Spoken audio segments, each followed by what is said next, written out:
Ethics வந்து நீ புக்ஸே வேணாம்.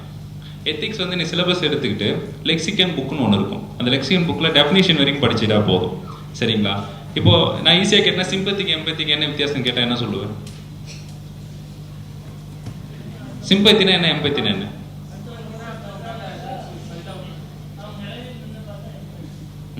இது தமிழ் நல்லா இருக்கும், இங்கிலீஷில் அந்த ஒரு வேர்டு வித்தியாசம் வரும்ல, அதுதான் எத்திக்ஸோட பியூட்டியே. ஸோ ப்ராப்பர் டெஃபினிஷன் எழுதணும் எத்திக்ஸை பொறுத்த வரைக்கும்.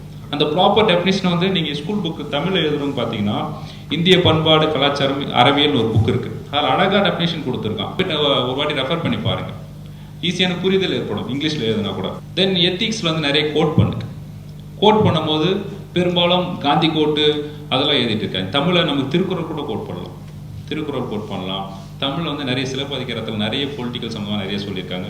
ஸோ உங்களுக்கு வந்து இண்டிவிஜுவலாக ஸ்பெசிஃபிக்காக காந்தி அம்பேத்கர் தவிர்த்து வேறு எதனா கோட் வந்து எழுதி வச்சுங்க. உங்ககிட்ட மினிமம் ஒரு 100 கோட்டாவது இருக்கணும். எக்ஸாம் எழுத போகிறீங்கன்னா எஸ்ஏல கோட் பண்ணுறதுக்கும் எத்திக்ஸில் கோட் பண்ணுறதுக்கும் மினிமம் ஒரு 100 கோட்டாவது உங்ககிட்ட இருக்கணும். அதை கொஞ்சம் இது பண்ணிக்கலாம். சரிங்களா?